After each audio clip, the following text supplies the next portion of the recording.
ny tamin'ny taona 2010 sy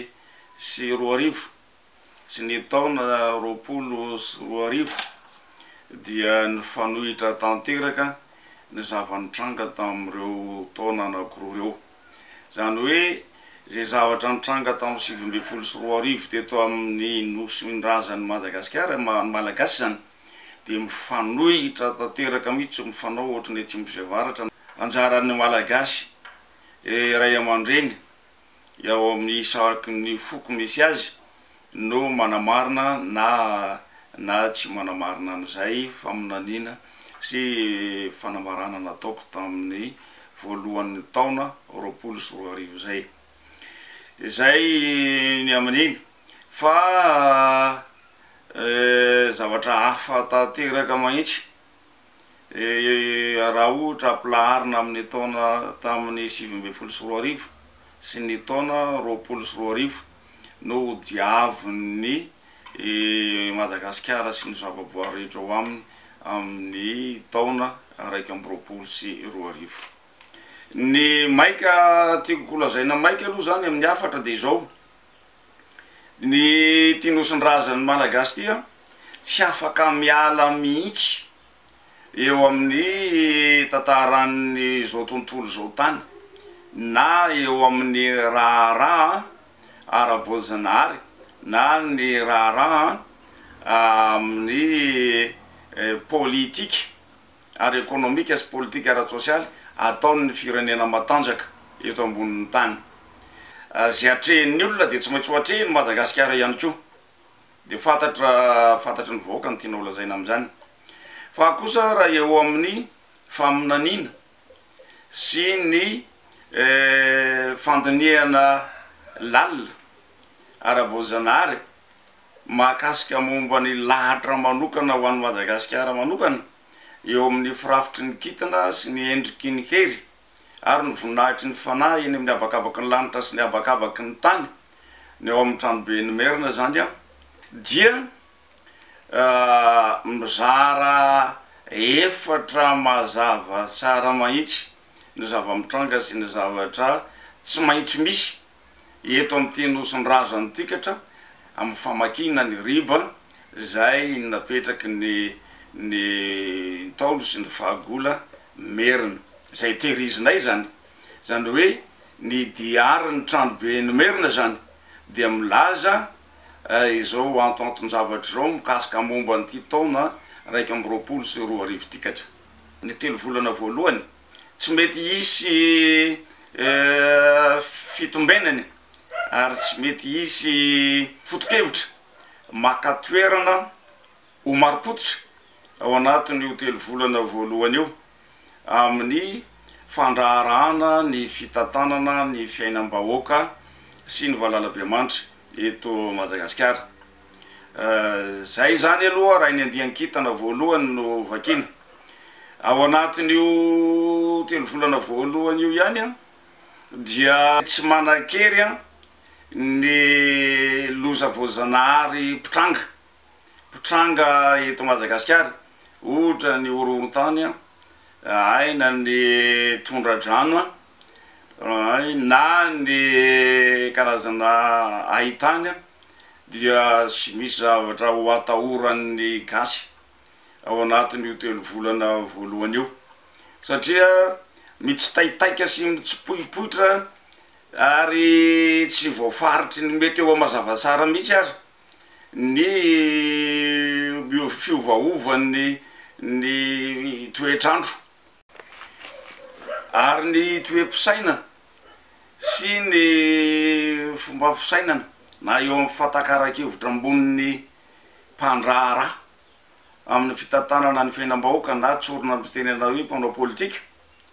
dia hitola gaga sy ho gaga tanteraka, satria ny fomba fisainan'ny vahoaka na le esprit ny peuple zany dia handiso fanantenana ny mpanao politika rehetrarehetra, satria iovaova tahaka an'izay fiovaovan'ny toetrandro zay koa ny fomba fisainana sy ny toe-tsain'ny olombelona sy ny gasy eto Madagasikara. Zany hoe sarotra zany ny ahafahana mitarika sain'ny vahoaka malagasy anaraka fotokevitra anankiray eto Madagasikara ao anatin'io 3 volana voalohany io satria maninona noho izay manaraka am'izay karaha ohatran'izay toetrandro zay ihany koa ny fihetsepon'ny olona zany indrindra zay zany raha ny firafitry ny kitana eny amin'ny abakabaky ny lanitra ny vakiny fa ity ndray analizy ataon'ny ray aman-dreny ao anatin'ny tranobe mahakasika momba ny fahasalamam-bahoaka ny olona samy olona no ifampitahotra amin'ny aretina zay efa nisy teo de ny olona samy olona no ifanelitsao amin'ny coronavirus io ary ny olona samy olona eto amin'ny firenena no ifanararotra ifampivarotra ifamitaka ifanambaka amin'ny alalan'io coronavirus io amin'iny 3 volana voalohany amin'ny taona 2020 eny de zay ny afatry ny tranobe ny merina oka mba ho iainana sy ho tafin'ny merina ny fahendrena dia ny fihavanana sy ny mba fifanavotana sy fifanapina amin'ny fiarovana ny aina sy ny fitandremana ny aina mikasika momba ny fahasalamana eto merina raha ohatra manko hoararotana tahaka ny zavatra fanararotra rehetra eto ambonin'ny tany ny fahavoazana zay ateraky ny tranga ara-pahasalamana eto Madagasikara ao anatin'ny 3 volana faharoa amin'ny taona 2020 dia ivadika iteraka ororo tebiteby tahotra aia ary mampivarotsina mihitsiny no zavatra hitranga eto Madagasikara fa io 3 volana fahatelo io dia maro ny kitana mifindramonina eny amin'ny abakabaky ny lanitra zany amin'ny fandinihan'ny tranoben'ny merinazy noho izany dia iteraka fifindramonina maromaro eto a Madagasikara zany ny fiatraikan'izay andian-kitana mpifindramonina zay ho saro-piaro am'le sakafo sy ny vokatra misy ao aminy ny olombelona ny gasy tsirairay na ao anatin'ny fokotany misy azy na nanisa tokatrano no zay anton'izay de izy faritra sasany eto Madagasikara zany zay tsy natahiry vokatra fa miatehitra amin'ny vokatry ny hafa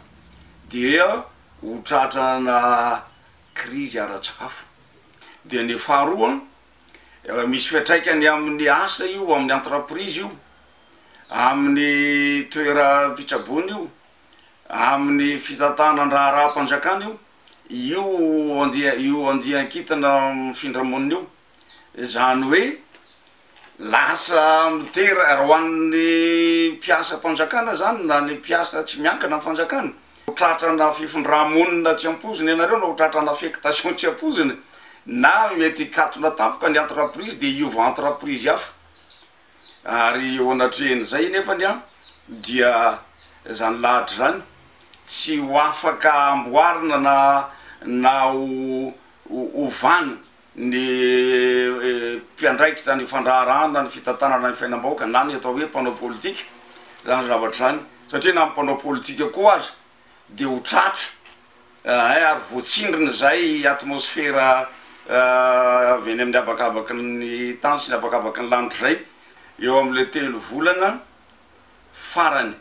amin'ny taona 2020 dia tafapetraka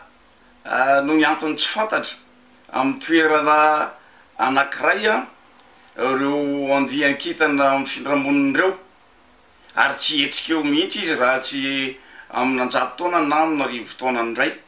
dikan'izay zany ry am'le 3 volana fahaefatra ary dia ny hery mandrakotra amin'ny tany zany de